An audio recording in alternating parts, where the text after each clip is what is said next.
If you follow these steps that I'll give you, you will start off your Guild Wars 2 journey better than most people, and this will help your account a lot. Hello guys, welcome to the channel. In this video I'll take my last 6 years of experience in Guild Wars 2 and I'll try to condense it into these important tips that I'll give to you, that I wish my past self did when I started out on this amazing game. This is my third account in Guild Wars 2. There was recently a sale on expansions and I decided to make a new account for financial reasons. Oh well, it's more gold for my main account. Now, without further talk, let's start. You will have to pick a server. Choose whatever server you want. This isn't really relevant in PvE or structured PvP. These are just your teams in this siege PvP game mode known as World vs World, where 3 servers play against each other. Unless you have friends on certain servers, don't worry about this and pick any. You'll be able to see everyone on the European server, for example, or whatever area you're at. Now, the real first step into success in this game is picking Sylvari as your race. Wait, I'm joking. This is totally on preference. Pick whatever race you like. Just know that each race have their own starting area and each race have their own racial skills and looks. And the first 3 main story quests are different on each race. And this isn't really relevant. What's really relevant is your starter class. If you are new, pick an easy main class. Either Ranger, Warrior or Necromancer. And I'd say Guardian is pretty easy and simple too. I wanna make a Reaper, so I'll go with the Necromancer profession. The cool thing I love about being Sylvari is that they can glow at night. This is a great tip even if you aren't picking Sylvari. You can turn off the lights and see your character on a darker environment. I wanna get some glow on my Sylvari and that's one of the things I love about them. So we start by toggling light off, then removing the armor. Then you can just go nuts with character creation. After creating your character, you're gonna spawn into an area where at the end you'll end up fighting a big boss. Then you're gonna be teleported into your starter city. Now you are ready to take your first steps into your new adventure in the world of Tyria, but take a little pause here and do as I say because it's very important. Go to your browser and straight to Guild Wars 2 website and log into your account. Then go to settings and sign up in this option.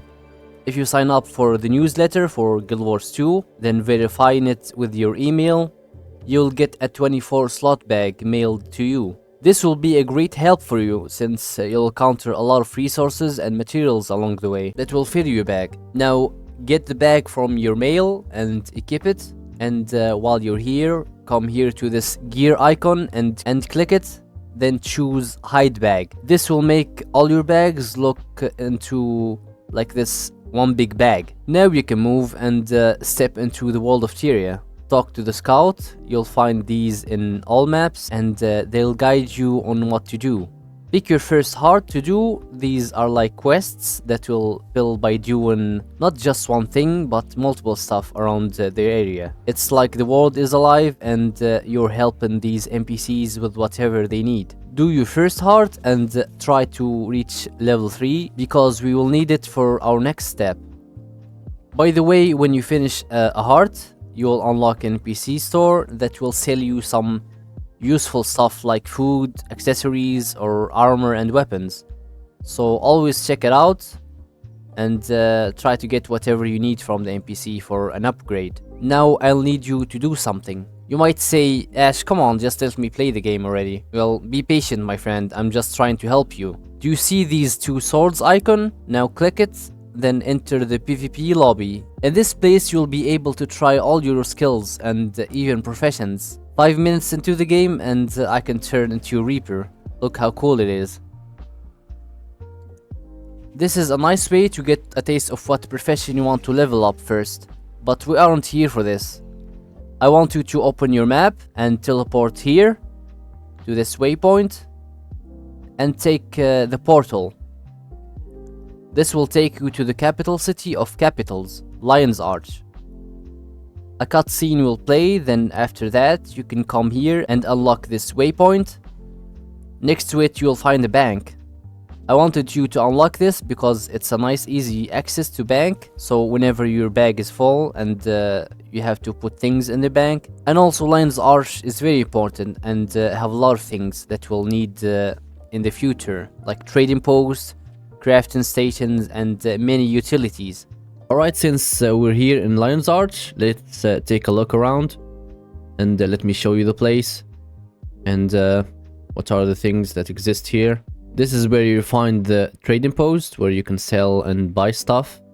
And if you sell things, you need to come here and pick up your gold. Come to this guy, talk to him, and take all.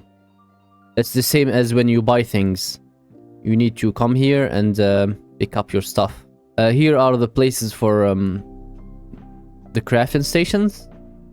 You can come here and craft. For example, if you're a necromancer, you're a cloth user, you come to the tailoring station. If you're a thief, for example, you come to leatherworking and make your gear there. Huntsman is for bow, and weaponsmithing is for stuff like swords, axe, and artificial is for staffs, I think. Yeah. And right now you're free to choose where to go to level up. You can choose any racial city and go travel there. For example, this is the city where humans are. They start. You can travel here. For example, you have a friend that is a human, you can travel to him.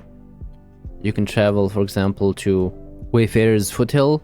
So I like snowy areas, so I'll just travel here. Now here I'll talk to you a little bit about leveling up. The best way to level up right now is doing hearts and unlocking maps. You take everything in this map, for example, the hero challenges, the vistas, the waypoints, your tasks, the hearts, and the points of interest. You take them all in one map, and that's called 100% in the map. You unlock it all, and you get rewarded with gear or with valuable stuff like Black Lion keys. So it's a great way to get XP and also get some rewards. And also it will help you later when you're trying to make a legendary weapon. Aside from that, REVENANT has implemented a system that helps players level up. It's this adventure guide. You can access it either here or find it here, or you can go to your hero panel, go to achievement, and here, character adventure guide. You can do these small tasks and you'll get rewarded with tons of XP. Like seriously, these can level you up even like 4 or 3 levels. Complete 14 adventure guide volume 1 achievement, defeat enemies, participate in 3 events. Events are the orange circles you will always find whenever you're playing the game. They're like random encounters that when you play the game that you'll find looting enemies.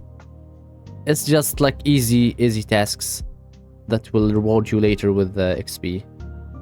This is literally gonna make your leveling process into half.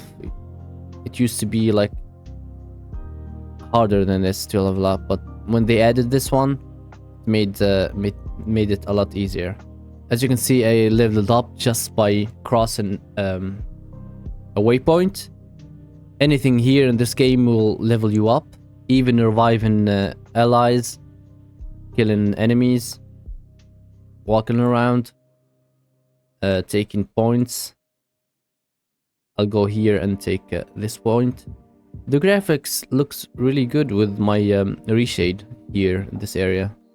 Reshade is like this add-on I use that improves the graphics. Really good. I have a guide for it if you wanna see it. By the way, if you're bored from your weapon, you can check out what other weapons your class can yield. For example, Necromancer can go with sword, double swords actually, sword offhand and sword main hand, double swords, axe, dagger, dagger offhand, great sword if you're a reaper. But later you can even wear it when you're not a reaper, using the mastery, scepter, staff, focus offhand, torch offhand, This is for Scourge, and you can wear it on Necromancers too. Spear underwater. You get the point. You can check out your weapons here, and here you can check out your skills. Let's also talk about some game settings. When you come here, there's a lot of stuff. I'll go through them all. Here's the language, user interface. Let's pick server time. Here you can change the contrast of the cursor. See, it's shining right now. Sometimes your cursor gonna run away from you. You can't see it. You can just... And here, there's a circle around it, so you don't miss it out. This used to be a big problem for me because I don't know where my cursor is and I can't target stuff. But they added this feature. Make sure you have AoE loot on interact. You need to toggle it from here. Auto loot, yeah. Show all enemy names. Show all NPC names. These are your HUD settings. Camera. I always prefer my character being far away from me, and when I'm taking screenshots, I can just make it closer. When you're done with the upper settings, come here to combat movement. Here in the combat movement, make sure to turn off this double tap to evade option. This will make you dodge whenever you double tap the movement button. It's gonna be a big problem in jumping puzzles for you, so just turn it off and use like a keybind for evading. Double click to attack interact, right click to attack, stop auto attack and target change, auto targeting. You get the point. Here are your keybinds. I always keep dodge on E. Now to the graphics settings. I'm only gonna talk about this briefly, and I'm gonna give you a tip. The settings affecting the FPS most a lot are the character model limit and character model quality. This affects like players around you. Like you can see if they have a cool skin, you can see them looking cool, but if you turn this to low, they will look like each other. All the other players gonna look the same, wearing the same clothes, like basic stuff, and that's gonna give you an FPS boost, especially in a crowded place. I tend to make it just medium. That's it for options. You can go here and look for other stuff that you'll need. I just wanted to talk a little bit about it. Wanted to talk about something important that a lot of players ignore. When you're leveling up and like you're killing mobs, and you're gonna drop this item, enhanced mighty chest piece, you can use this and choose armor. And for example, for me, I'm a necromancer. I need to wear light armor, so I'll choose this one. But it's not over yet. You need to choose the type of stats you need. You right click the gear and go to customize and choose the stat that you want. I'm gonna go with the hunters for power and precision. Then yeah, you can just wear your gear. Here it's the same piece, but they're gonna drop a lot of pieces along the way. I got my staff, so when I wear it, my skills here gonna change on the left side. And remember to upgrade your gear when you have something in your bag, and wear bags when you have them. And yeah, I forgot about something else. When you have your bag filled with a lot of materials, click this deposit all material button. It's gonna send all the materials in your bag into your bank. You're not gonna delete them, you're just gonna send them to your bank, so don't worry about that. You can later go to your bank and you're gonna find them there. For example, here, green bean, I click here, it went to my bank. Okay, good. Leveling up in a new account and as a fresh character gives me a lot of nostalgia. I remember my first times playing this game. Also, by the way, this is my death shroud. It's a feature for Necromancer. A lot of times you're gonna find classes with features on top of the skills, like 4 or 3 or 2. This is the Necromancer's feature. you're gonna turn into a deathly hollow, and you're gonna have more skills. Most of them are about damage, surviving, and also lifesteal. See here?